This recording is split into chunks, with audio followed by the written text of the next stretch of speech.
there is, you help me out if there's a good word for that in English, because when I say gymnasium, it sounds like a gym, as in workout. But I don't know. But in Russian, it's called Gymnasia, in Yiddish, Gymnasia. But same thing.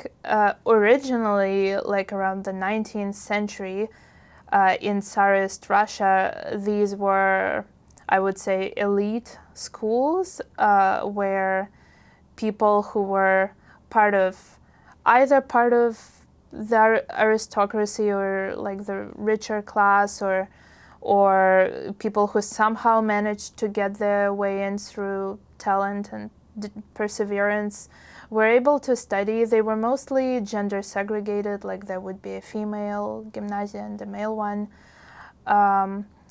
And that's where a lot of the people who went on to become, doctors, writers, lawyers, and so on, got their sort of high school education, gymnasia.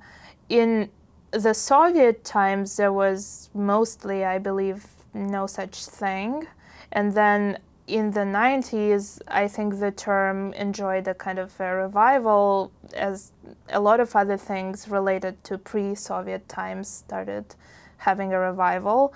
So this idea of having a gymnasia education also became popular once again. And my school that I went to was founded around 1975, but in the Soviet time it was just school number 43, and then they added a 15 to it, which is a designator in Moscow for a gymnasia, which is now, in modern terms, it's just a school that has some kind of special status, like it's usually for gifted children, that like admission is based on talent, and you have to pass some kind of entrance exam.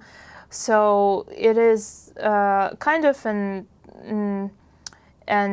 elite educational institution, but not in the sense of like who your family is or how much money you have, hopefully, but just as a way to say that this is an in-depth, enriched curriculum school.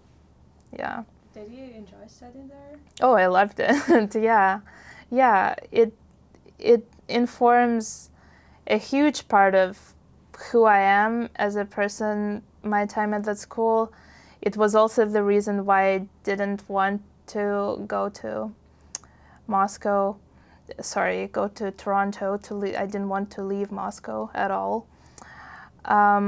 It was a very intense experience academically and socially.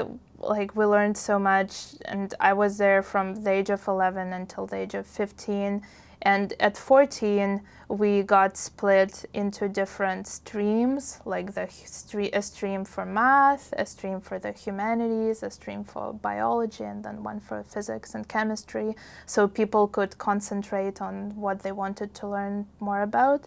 And I have to say that it was a unique experience in the sense that despite being a middle school / high school, it was more reminiscent of a higher education institution, just based on the richness of the curriculum, the expertise of some teachers that were fantastic. My history teacher there, his name is Leonid Katsva. I still use his history books that he wrote as my founding guide to Russian history whenever I need to look something up. And yeah, he's an extremely intelligent man. And other teachers as well that I'm still in touch with. And I have to say that being here at the Yiddish Book Center surprisingly reminds me of that school a little bit. And it's a very touching feeling for me, because there is something that reminds me of that school in the sense of the community, how hard everyone works, how interested everyone is in the subject.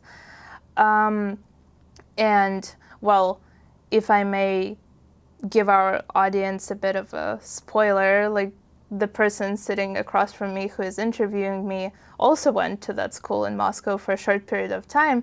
And so for me, the fact that we're both together in this place is just a testament to the fact that the kind of intellectual tradition that we were a part of at that school in Moscow, it still continues in all of our lives and may bring us together again in surprising places as a result of that intellectual curiosity and work that we've been taught to do from a young age. So yeah, that's very exciting. Yeah. And was it also a community for you, not only educational institution?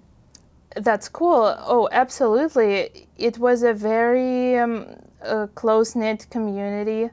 I still keep in touch with a lot of people from there, friends who are, interestingly, not necessarily my classmates. They are older. They graduated a lot earlier than I would have, because I never got to graduate from that school. I left when I was 15, but I like to think of myself as an alumna, despite the fact that I left early, because, yeah, that part of my life was very important for me, for sure.